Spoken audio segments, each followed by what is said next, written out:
Okay, we got a couple of chats in here, and we'll make sure that we. I think mine's okay now. People said they could hear me. Okay, yep, we can hear you. Great.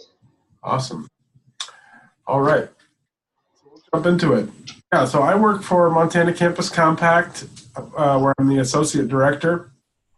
I've worked for Campus Compact for a long, long time, in the neighborhood of 19 years now, in various capacities, including directly managing our VISTA program, being our first VISTA leader, and for lots of years being our network services manager.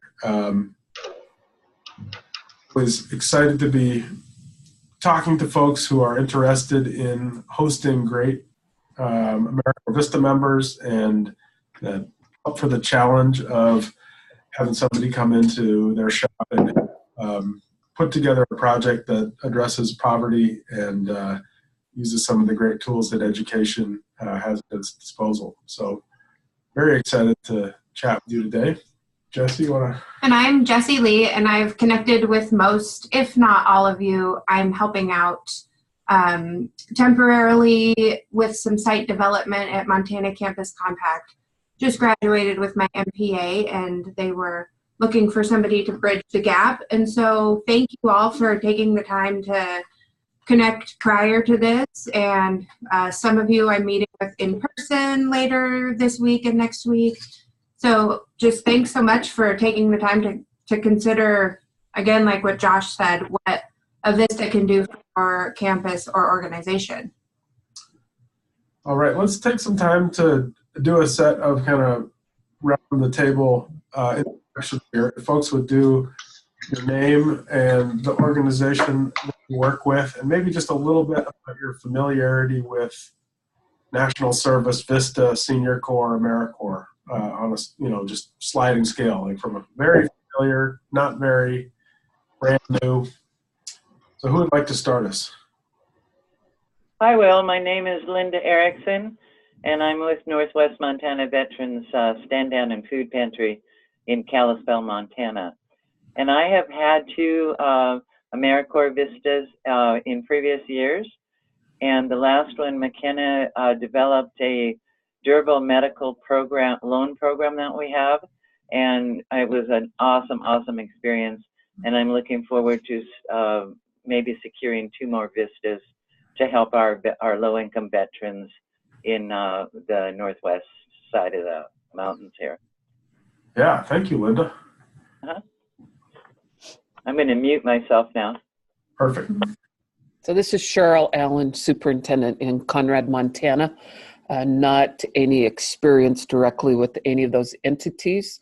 We're interested in partnering because we're attacking poverty just a little bit differently with both the child and the family connected in high touch, high skills, high wages projects that we have underway, and we'll be in incubation here within 2 weeks. Excellent. Thanks, Cheryl. I'm Karen Dakotas. I'm the Kids Link After School Program Director. It's a program of the Greater Gallatin United Way. We're housed in Bozeman, but we serve 32 sites, both locally and rurally. That's a hard one to say. And the ones I have the most direct contact with are in Bozeman and Belgrade, but we do funding and some professional development. And we do a lot of scholarship work and working with families who are not able to afford the program. I am new in this position, and my supervisor, who used to be here, whose position I now have, had Vistas before. So I was around when she had Vistas, but I didn't work directly with them. So I'm sort of new at going through this process. Great. We have a great interest in having 1 or 2, since we do. United Way works with basic needs of families in the community. So we have several ideas for projects for them to help us. Excellent. Yeah, Kids Link's a great organization. Thank you. And I'm Jordan Lyons. I'm the director of the ASUM Renter Center at the University of Montana. and we were partnering with some other agencies here on campus to help address food insecurity and homelessness among students at the University of Montana and Missoula College. And probably my best knowledge about VISTA comes from being a VISTA alum. I was a VISTA back in 2008, 2009, and I was even on the AmeriCorps Member Advisory Council at that time. So I helped work on Global Youth Service Day and some of those other events during that. Nice. Thank you, Jordan. Hello, can you guys hear us? We Yeah. do. We sure can, yep. This is Michael Vanetta and Wendy Fector, and we run star-based programs in Montana, one in Helena and one in Great Falls. And we are fairly familiar with VISTAs and how they work. We just have never used them for our programs before. We do outreach to Indian reservations every summer with STEM science camps. And we're looking to create a mobile unit that can be taken all over the state to bring STEM education to low-income kids across the state. So yeah, we're excited to see if this maybe will be a good fit. And thanks for hosting. Thanks, Mike. I'm Tia Fuller. I'm with Anaconda Community Intervention. We are in Anaconda. We serve all the youth of Anaconda. We are trying to get a VISTA for to help us sustain. We are currently on a DFC grant, and that ends in 4 years, and we have no other way to sustain our whole coalition. So we are excited to see if a VISTA can help us out with doing that kind of stuff. And yeah, so we're really excited to learn more. Thanks, Tia. Thank you. Hi, this is Heather Smith with Heidi Gibson. We are representing the Great Falls LGBTQ Center. And I do not have any experience with VISTAs, but Heidi is an alum, so I've heard great things. And we're looking forward to see how we can work together in the Great Falls community. Awesome. Welcome. Hi, I'm Claire. Here emailed a welcome introduction. Brandy Burke is calling from Montana State University's Veteran Support Center. It's a little noisy today, so I'll be keeping it on mute. I'm the veteran coordinator, and this is a whole new program to me, so I'm here to find out what it's all about. And Claire? Hi, Claire. Oh, hey, sorry. I'm Claire. I am with the Free Verse Writing Project, and we teach literature and creative writing to students in juvenile detention in Missoula and Billings, Miles City, and Poplar. We can't hear you very well, Claire. Oh, I'm sorry. It's okay. Can you hear me now? Yep. Okay. Did you guys get that with Free Verse? Yep. Okay, cool. Yeah, so I have zero experience with with VISTA, but I'm excited to learn more about it. Yeah, great. Great to have you here. Thanks. I'm Elliot Crump. I'm the superintendent of Shelby Schools.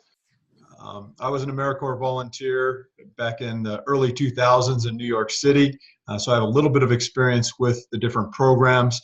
I've been in Shelby for 5 years, and we're looking to develop our on-the-job training program, something that Jesse and I have spent a little bit of time talking about, but I'm hoping to learn a little bit more about what opportunities might be available through this webinar.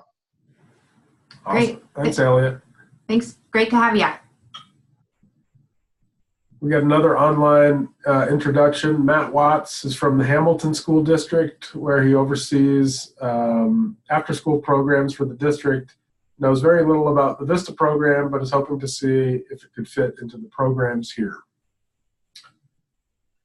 Anybody else we have not heard from yet? Hi, this is Kelly Buck, and I am with Dawson Community College. We are looking to have a VISTA to help us develop programs to increase our retention We are Awesome. also starting a new program on campus to house, it's called Dawson Promise. We're going to be housing students who are aging out of foster care and who are homeless throughout the year. So we are looking to develop ways to sustain that. And I know a little bit about Vistas, I've worked with them in the past in other capacities, just not here at Dawson. Thanks, Kelly. Yeah, thank you, Kelly. Exciting that Dawson is getting involved in this. Who else? Is that everyone?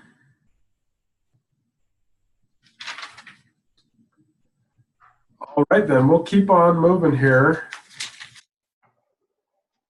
What is next? Okay, so our objectives for today is to ensure that you've got, after we're done with the webinar, an understanding of what Campus Compact is and specifically our VISTA program.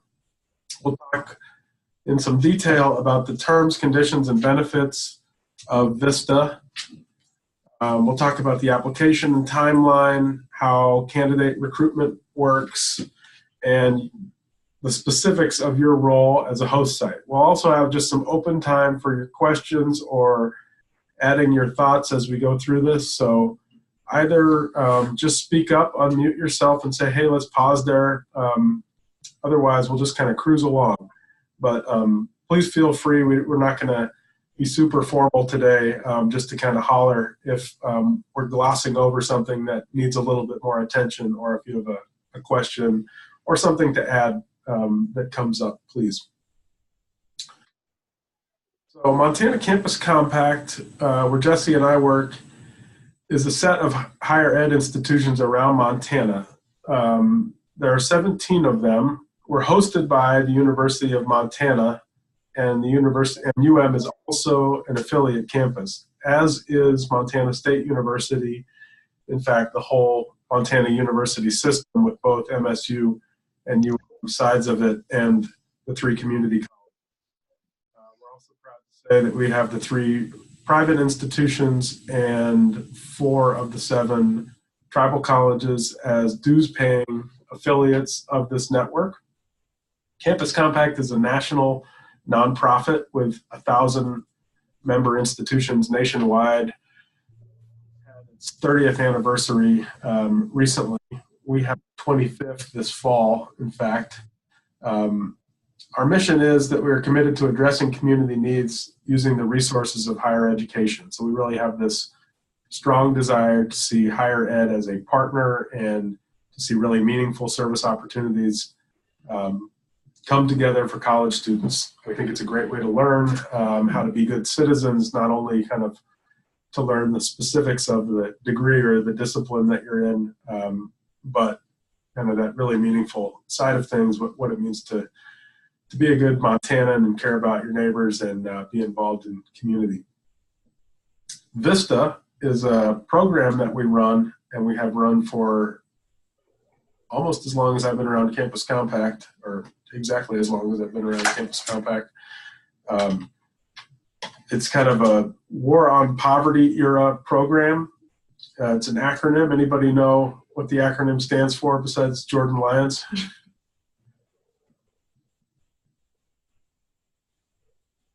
The VISTA acronym? Yeah, the VISTA acronym. What I remember from the War on Poverty, it was Volunteers in Service to America.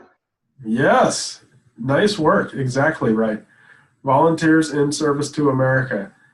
And it predates AmeriCorps. So AmeriCorps is now just, has just kind of rounded the corner on its 20th anniversary.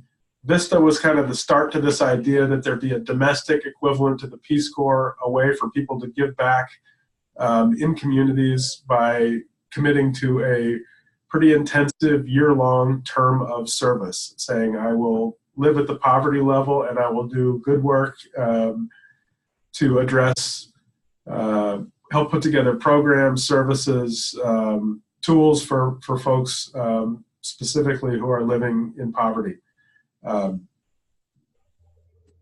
These days, it really takes a capacity building approach, and we'll talk a lot more about that.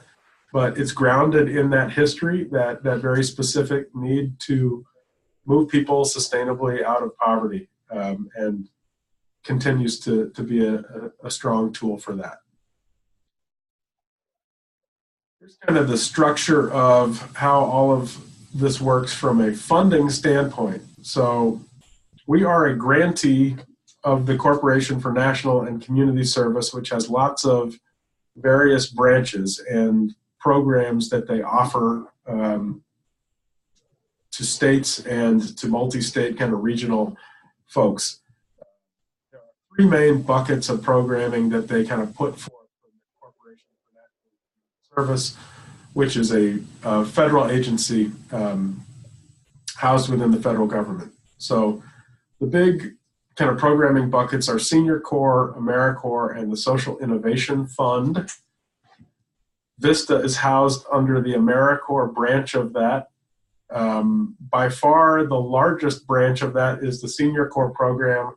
I believe in Montana we have somewhere in the neighborhood of 4,000 Senior Corps members. They're really an amazing community resource that's out there. They serve through the Retired Senior Volunteer Program, Senior Companions Program, and Foster Grandparents Program. So VISTA is part of AmeriCorps. We also have AmeriCorps state programs, and those are oriented more toward a kind of getting things done, direct service kind of orientation. So lots of folks, when you say, are you familiar with AmeriCorps, immediately think of what? Anybody have any immediate thoughts? What's AmeriCorps look like in Montana to you? Tutoring. Tutoring. Oh, nice. I was going to say white Suburbans with the word MCC on the side. That's one branch of AmeriCorps, and one of the most visible and largest branches of AmeriCorps is the Montana Conservation Corps. It's kind of a pretty traditional youth corps model that does amazing work in forests and state parks, helping make them more accessible and doing trail work and so forth, developing kind of leadership skills in young people. We at Campus Compact host an AmeriCorps program that does work on college access and success, and we have members that serve across the state with that in a more direct capacity than our VISTA program. And then there are a number of other intermediary organizations that host both AmeriCorps and VISTA programs. Department of Health and Human Services hosts the Prevention Resource Center VISTA program. Legal Services Association hosts Justice for Montanans program that helps people access low-cost kind of legal help. And there are a number of others. No Kid Hungry. So this is just kind of a general snapshot of how the world of national service works in Montana, and we could spend the entire hour talking about this, but we won't. Questions on this deal before we move on? Important things to remember are that Campus Compact is a grantee. Specifically, our VISTA program is funded to support capacity building work in education and veterans and military family support. And there are many other players in this work. So just because that's what we do, if you hear somebody has needs outside of kind of the education or veteran support services kind of worlds, let us know and we can help refer you to others, because there's some great resources out there. So Campus Compact VISTA in particular offers year-long service opportunities for college graduates, folks who have, in most cases, at least a bachelor's degree. In some cases, we see master's degrees. Here and there, if somebody has pretty good life experience, we'll get folks with associate's degrees as well. It's not an absolute deal breaker. But some college completed degree or credential is a requirement for service. It's made available to college campuses, schools, nonprofits, government entities, tribal government, down the list. So long as it's a not-for-profit, you more than likely can host a VISTA member. Overarching goal is to help alleviate poverty, as we talked about. Members take the same oath of service that the president does, and in so doing, sign on for the possibility of service full-time, so that should community need somebody on a weekend to show up and help with something the organization is doing, or a community meeting that is very important and can only happen on Saturday, we absolutely expect that vistas are available. It's not a 9-to-5 job. In most cases, it does look, pretty traditional, but we also kind of are very careful to underscore that it's service, and that means a greater degree of availability and working for kind of this overarching goal of addressing poverty versus any other kind of financial gain or career aspirations. VISTA projects need to have a capacity building focus, and that's kind of just a jargony way of saying, what is going to be put into place that helps that organization do more mission, reach more beneficiaries, do more good, basically. Is it stronger support system? Is it better funding, more long-term funding? Is it a better set of tools? You generally will know these things far better than us, but that's kind of how you have to orient your thinking in terms of hosting a VISTA project. What do we want to see left behind so that we're in better shape when this individual who is here for a year is gone? Well, they help us create a database, a new community partnership. Like I say, there's lots of examples of capacity, and that really is the kind of the coin of the realm. Focus on indirect service rather than direct service. So it's everything a VISTA does should be oriented that way. It doesn't mean they can't talk to people on the phone, but it means they should not be running the tutoring program. They should be helping structure the tutoring program, helping build systems that will allow the tutoring program to do its work long after they are gone. And that is, that's a huge lift. We find that if folks are both sort of serving as tutors and building a tutoring program, sometimes the latter does not get the attention that it needs.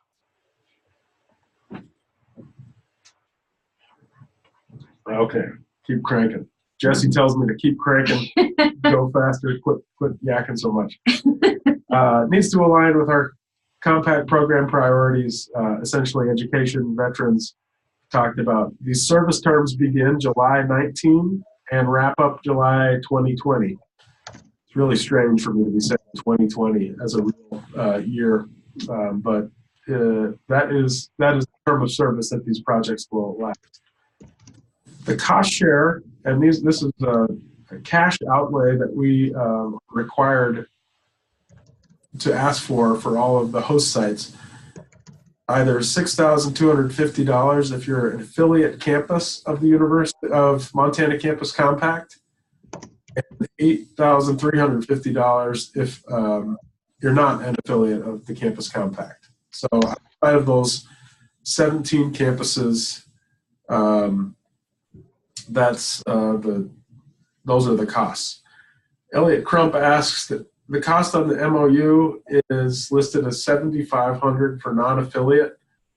That cost is actually from the AmeriCorps program, which is slightly different in terms of what we do, and that's the more direct service. So we can talk more about that, Elliot, offline, but there is a slight difference in cost for the AmeriCorps and the VISTA placements because they're different programs. Good question. So as we talked about, our two main program priorities are education and veterans and military families. For education, we're looking to support K-12 success initiatives, and in higher ed, we're looking to support college access and success. Those are pretty big umbrella categories under which we think all manner of good work can happen, from hunger to workforce development to, more culturally relevant tools and programs for students and families. On the veterans side of things, we're looking for projects that either focus specifically on low-income veterans and military families as the end beneficiaries, or that are kind of enhancing existing projects so that they can do more of what they're doing in support of low-income veterans and families. Questions so far? Campus community partnerships. So this is a quick snapshot of the higher ed institutions that make up Montana Campus Compact.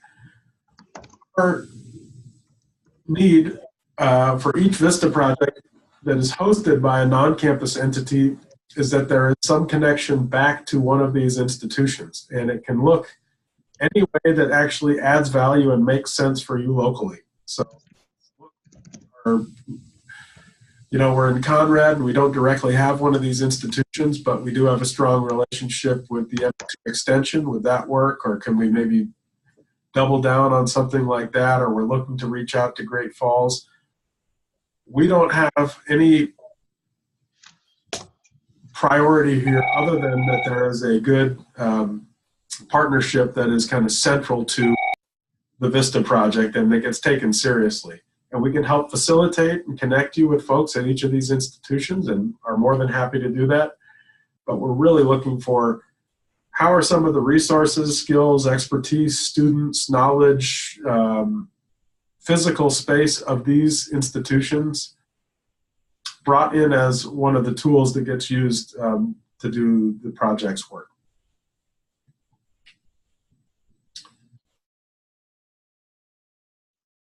Okay, so we talked about the acronym, Volunteer in Service to America. Some of the things that a VISTA is, we oftentimes refer to them as a national service member, similar to AmeriCorps or Peace Corps.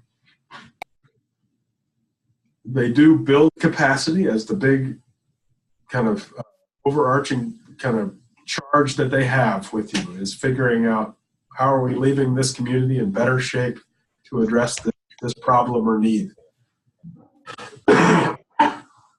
They develop training materials, recruit volunteers, cultivate partnerships. We recruit a VISTA.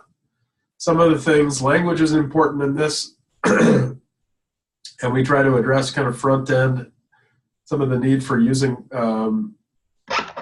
language like national service and recruited versus hired, or referring to a VISTA as a staff member or a volunteer, or doing direct service or kind of answering phones, doing your filing, your coaching, teaching, so forth. Because this program really is a special thing, and we want to see it continue, and we think if we honor kind of what it was designed for, it has great potential to do good work and really address the needs that it's intended for. Some of the things that we are just pretty vigilant about are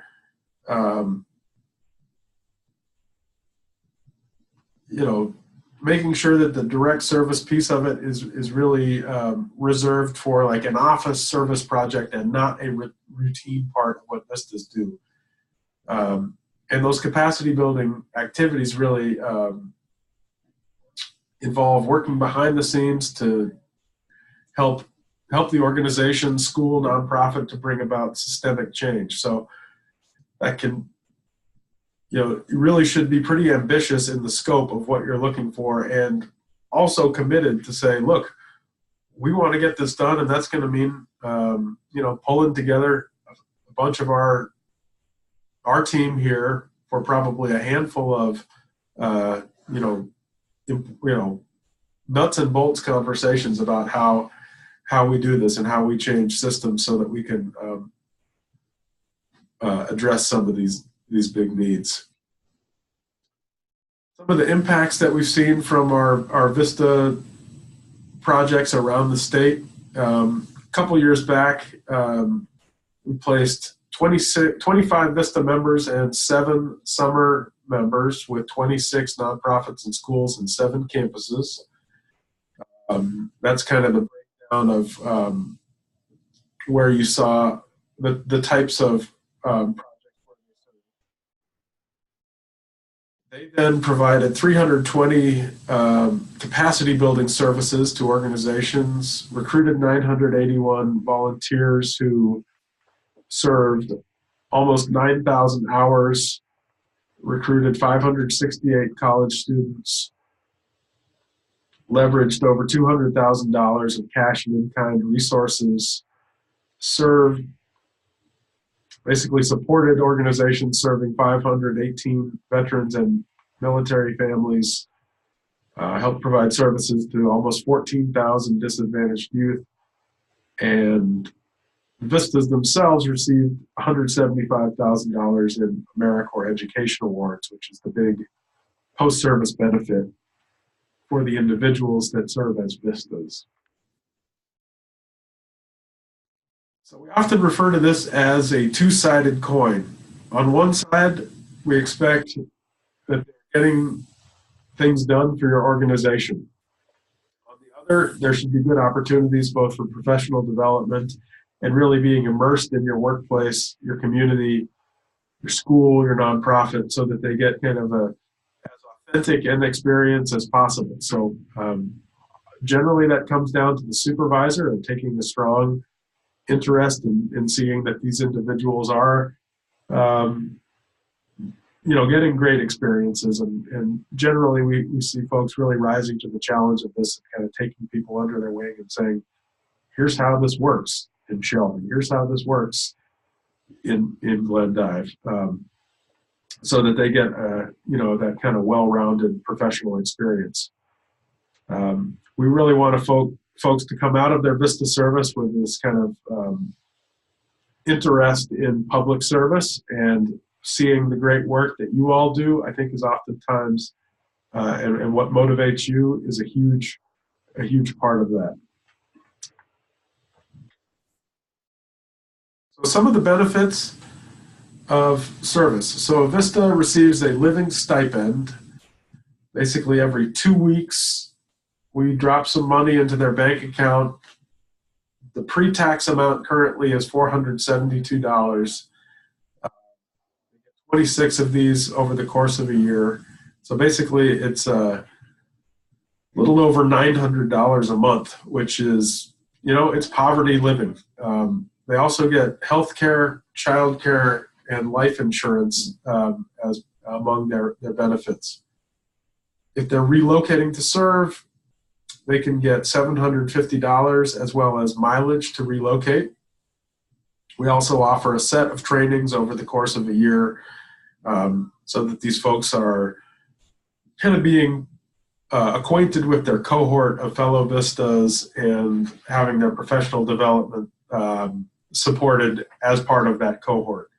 We also very much expect that as training and professional development opportunities turn up locally that make sense, that they get opportunities to participate locally. They also get support from a VISTA leader who is a second-year member who is charged with kind of being really available to them and in regular conversation to help them kind of work through their daily challenges and have as impactful a year as possible. And then at the end of their service, they get an Education Award voucher, which is valued at the same amount as the Pell Grant, which is $6,095 now.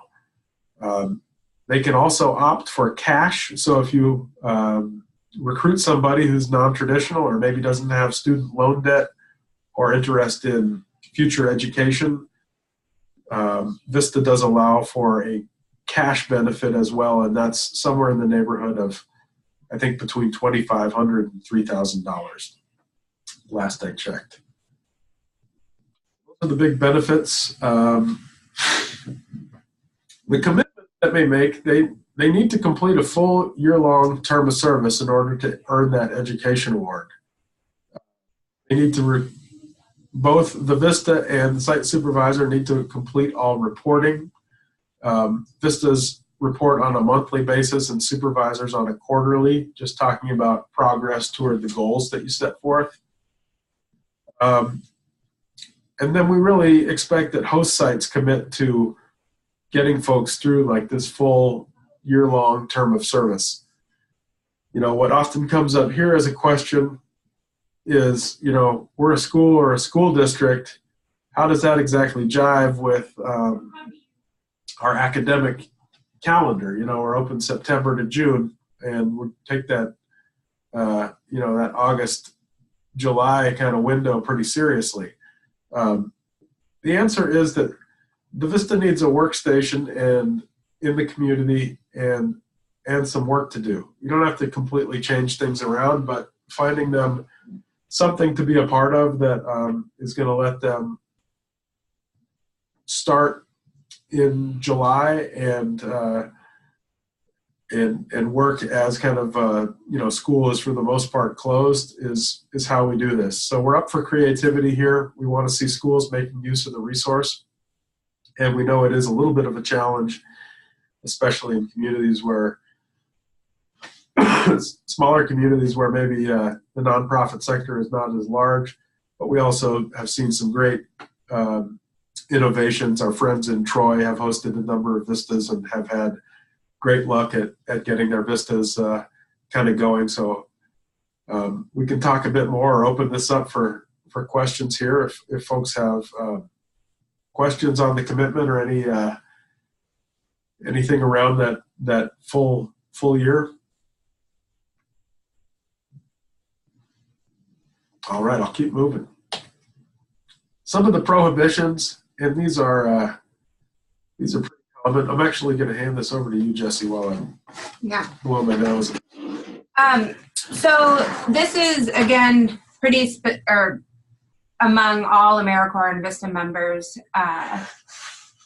They can't be involved in political work. So as part of their service, they can't be headed to rallies or can't be involved in religious activities. So if your organization has some religious element tied to it,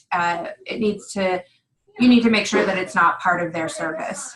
No union organizing, no providing abortion services or referrals. So really we're looking at some pretty nonpartisan type of work that they're doing.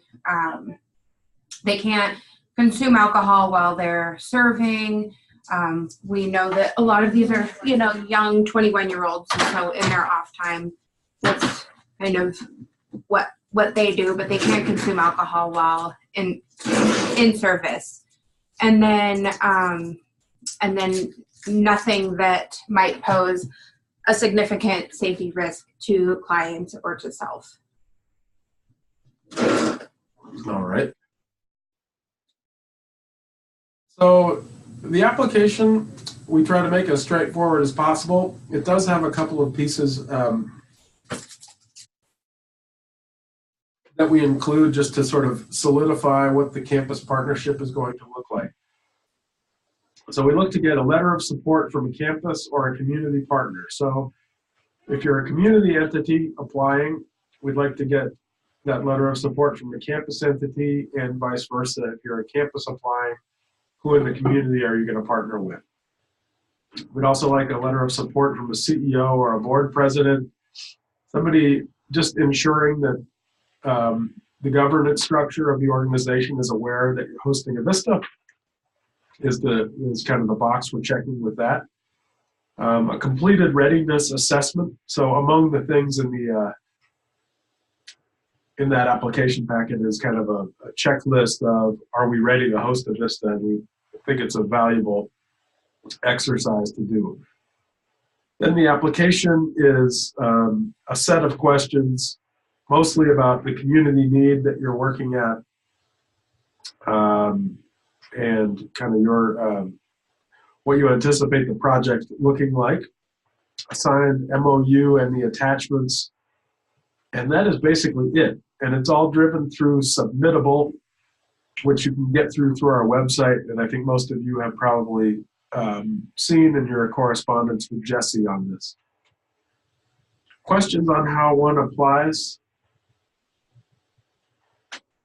Okay. So yeah, this is done through Submittable. Go out to the website and then click on the link in there.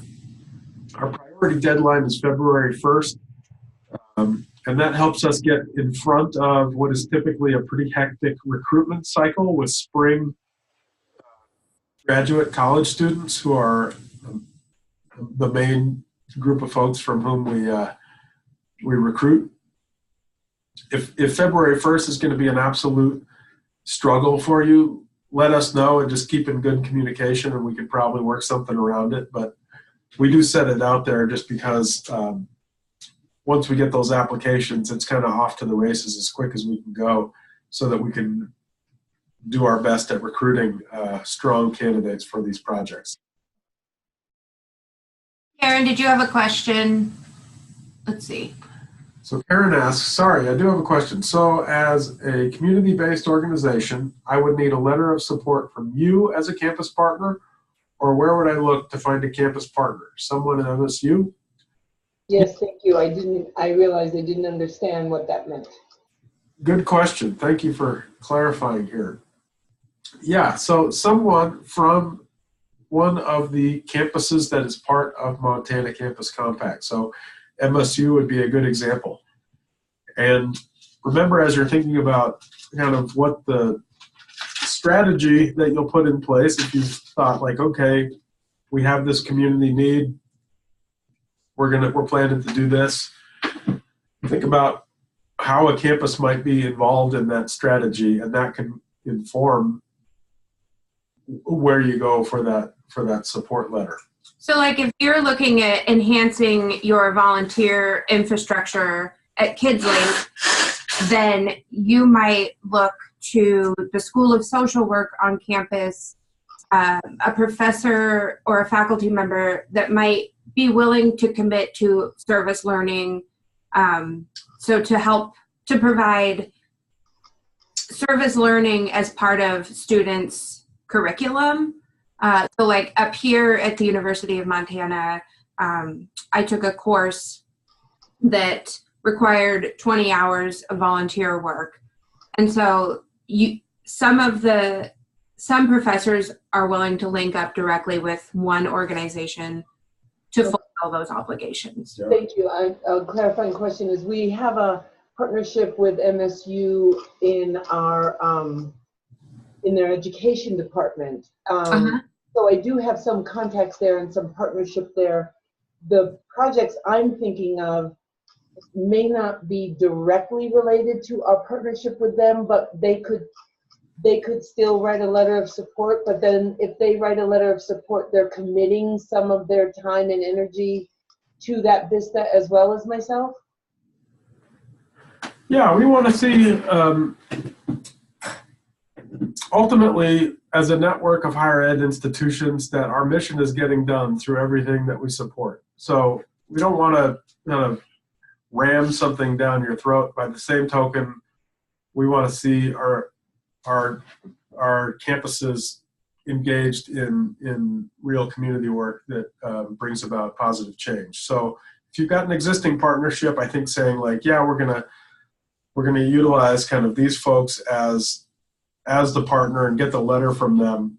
Practically where it shakes out is, when we come to do a site visit and periodically ask about it, we're going to say, tell us about the campus partnership and what's going on there. So yeah, some commitment to being a part of it. If it's an existing one, that's all right. But if there's opportunity to be creative and say, okay, maybe this is, we kind of broach with Office of Activities and Engagement and try to get some at-large college students or student groups that kind of come and help KidsLink on a more regular basis. Something of that nature. Right. You know, or somebody who helps with evaluating, you know, the program's impact, or Oh, that's a good idea. you know. And Because Heather, you had a question too. So what would a college partnership look like to the VISTA? Would there be training and or learning opportunities? Yeah, and I think you started answering some of that towards the end of that last discussion point. The idea of providing data analysis and or assessment or we're trying to put our heads together and think what we could offer to the VISTA to make it a program, you know, make it more meaty of an assignment, I guess. Yeah. Yeah, so our office provides training on campus community partnership. You know, additionally, I think these are most successful when a supervisor is able to say, look, I'm going to kind of go with some of these initial meetings, make sure we kind of get this moving in a positive direction. Oftentimes the VISTAs themselves don't have the same kind of social capital that you all have in the community, and they can kind of seem like a lost, they're maybe new to town and are there kind of like introducing themselves, and it's not quite as easy to say, hey, how do we kind of forge a new partnership that helps address some of the, the needs this town has.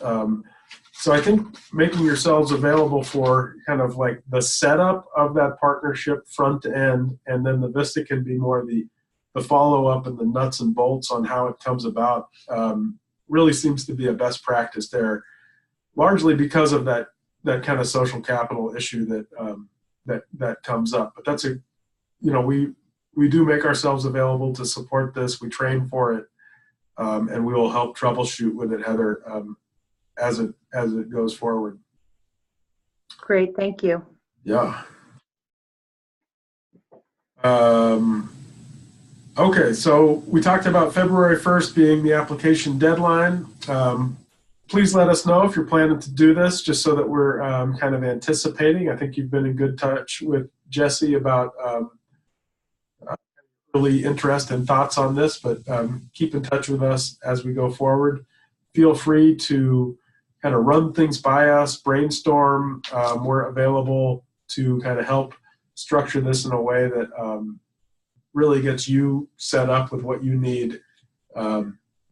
What we realize, sometimes federal programs have all kinds of jargon and seem like you have to weave through this crazy kind of maze to get like your actual, what you need done to happen. And we're here to help to navigate that and make sure that, your core needs get met by the project that you put forth. And, sorry. No. Yes, Brandy, we can send you a copy of the PowerPoint. Do you want that sent to you or to Joe?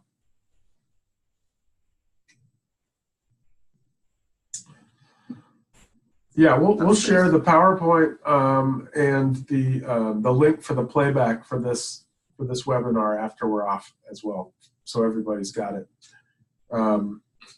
The program priority alignment, basically framing the need that you see locally in terms of either education or veterans and military family support. The campus partnership and the anti-poverty focus are the biggies for any application. I think if you keep those three things in mind, you're doing good. So our timeline here is, we've got the deadline for applications on the 1st of February.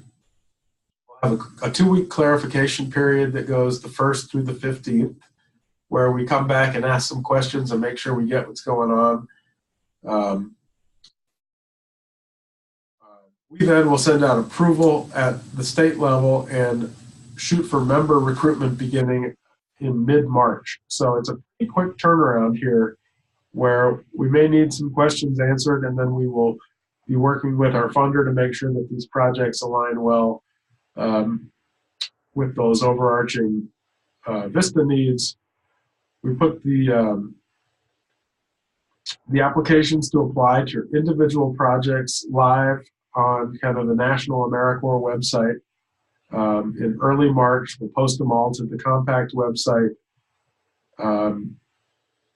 And something that we reiterate and just really want to put out there, consider recruiting locally and putting your feelers out to say, like, okay, who do we know who is from this community, wants to live here, and wants to be, you know, maybe is completing college and wants to have a professional experience doing service here locally.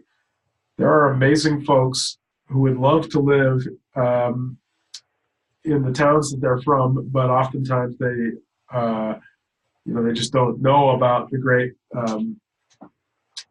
service opportunities that are out there. So it's never too early to begin recruiting locally. There's a couple of questions. So yes, both us and you can do recruiting. So we'll do national recruiting after we have accepted and completed your application on our end. Thanks. Yeah, thank you. But certainly if you know of somebody who's just about to finish college, who you think would be a really good fit, certainly Have them apply. And yeah, exactly. And then as far as Wendy and Mike's question, do Vistas choose projects and sites, or do we place them? So they apply for specific projects through the AmeriCorps portal. And then we do a preliminary interview with them. And if they seem like somebody that we should send on to you to do another interview, then we'll do that. And then you make a decision based on if this is somebody who's a really good fit, then you hire them. And we won't be getting them all in one big lump, which can make things a little bit more difficult on your part. So you probably won't be interviewing 4 or 5 people at the same time. So that can make it a little more challenging, but certainly know that if you talk to somebody who does seem like a great fit, offer them the job, because they're likely applying for other jobs, for other AmeriCorps VISTA sites. So make sure that if you find somebody who's a really good fit, offer them the position. Good questions. So we'll do a host site webinar, basically an orientation, and convene everybody who's about to become a new host site supervisor in early July before the Vistas start, and then in mid-July the Vistas will actually begin their service. We're not exactly sure of the dates yet, but as soon as we have them, we will share them. And then Claire, you were wondering what the limitations are for folks that we recruit. So typically for a full year of service, you're recruiting people who have a bachelor's degree or better.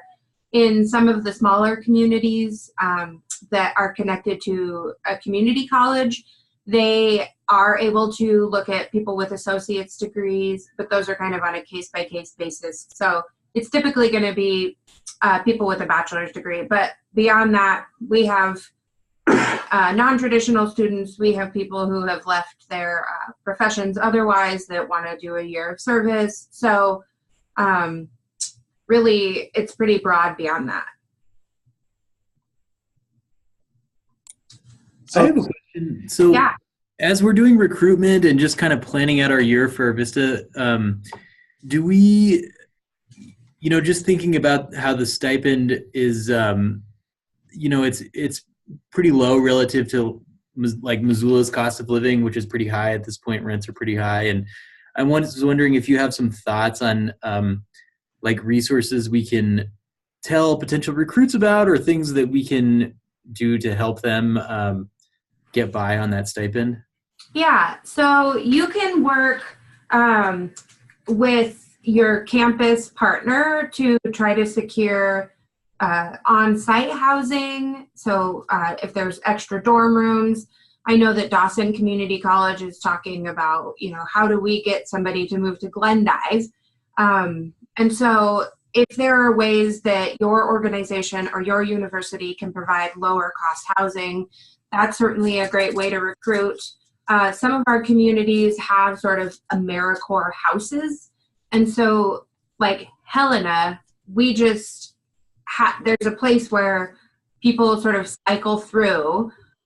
We can get a hold of them. So if you're having a hard time in your community, keep in touch with us, and we can try to help connect you with current AmeriCorps VISTA members. So then they just rent a room in a house, which certainly lowers the cost. Yeah, good questions. Okay, so some of the things that we use for our recruitment process we heavily use AmeriCorps.gov, which is the national clearinghouse for AmeriCorps positions. We also put everything onto our MT Compact website. We do recruitment for through the current national service members around the state. Post blogs, do Facebook. We advertise on Facebook and social media. Kind of the very traditional things. We also have increasingly been successful at putting out all these service opportunities through the two flagship institutions in Montana, UM and MSU, and then some of the four-year campuses as well. I think Rocky Mountain College came on board and kind of pinged all their spring graduates with, hey, think about service afterwards. So we do a pretty robust sort of recruitment process, but are always in need of new ideas and frankly help if if you've got some thoughts on strong candidates locally, you might entice them to apply. Please do it. Yes, recruit locally. So one of the good things to use a campus partner for is to say, how do we kind of get our position out there on your campus? Digging into your organization's volunteer pool. Who's somebody that has an existing commitment and familiarity with what you're doing, and how do they maybe transition into it? All right, we'll see you soon, Jordan. Thank you. Yeah.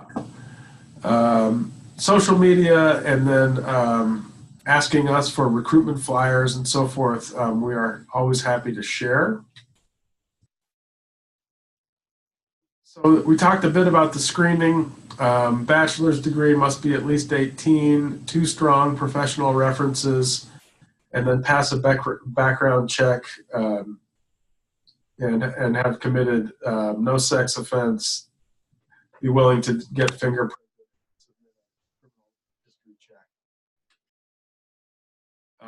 Jesse talked about this member screening. The basic deal is we do a top level. Let's make sure these folks get what VISTA service is and what it's not before we send them on to you, so that we're not wasting your time with people who don't get that it's a year-long commitment at the poverty level for the most part.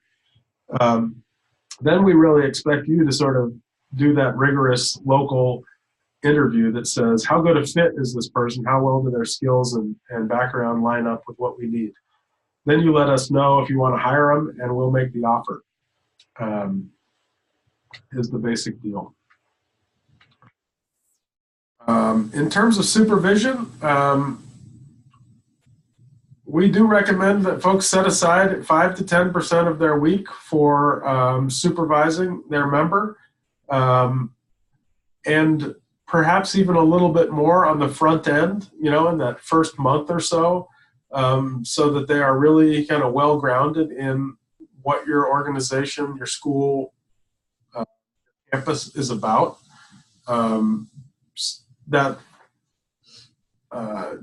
Expending a little bit more effort on that front end can really pay dividends at long range.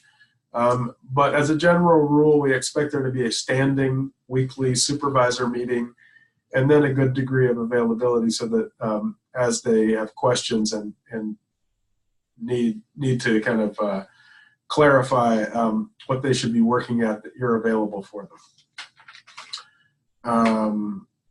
Helping members to assimilate into your community and work environment are huge kind of benefits that a supervisor offers.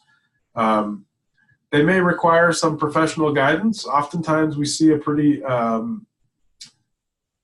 should we put this? That this is an early professional experience for folks. They have recently completed college and may or may not have some work experience, but setting up a clear kind of supervisor report relationship where you can offer feedback and help kind of develop them professionally early on is a huge benefit to kind of getting the kind of professionalism that you expect. Treat the members as staff. If there's going to be a staff meeting, have them there and have them be part of it. And you don't want things withheld because these guys are VISTAs and not technically staff. Do your best to acknowledge great work when it's happening and when you can.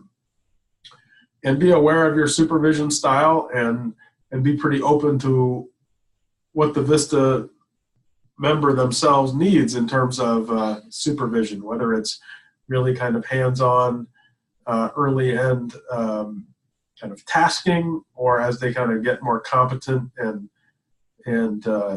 move into their service, if it's kind of backing off. I think keeping an open dialogue about that specifically, what do you need from me, so that you can be as kind of tasked out and productive as possible is a really valuable tool.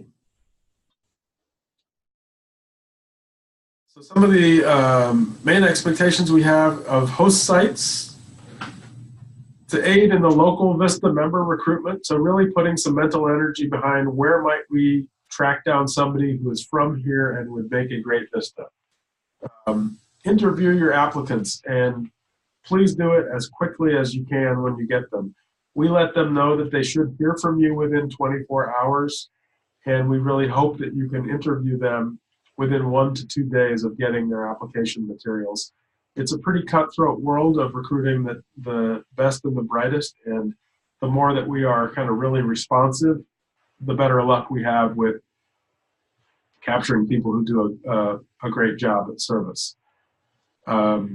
Clearly supporting them once they're on the ground is very important. Completing all the reporting requirements. And we do our best to make sure that these are not an onerous thing, but really just, okay, where are we at? Getting some input from you as time goes on. And then paying the host site participation fees. The reason we collect dollars from host sites is that a VISTA grant comes, in our case, with the need to generate a little over $100,000 of cash as part of the deal to operate the program.